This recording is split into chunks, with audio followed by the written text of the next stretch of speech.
أعوذ بالله من الشيطان الرجيم. بسم الله الرحمن الرحيم.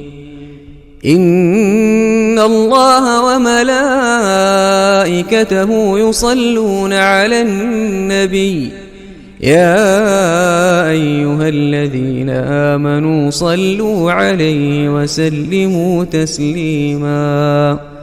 اللهم صل على محمد وعلى آل محمد كما صليت على إبراهيم وعلى آل إبراهيم إنك حميد مجيد. وبارك على محمد وعلى آل محمد كما باركت على إبراهيم وعلى آل إبراهيم في العالمين إنك حميد مجيد.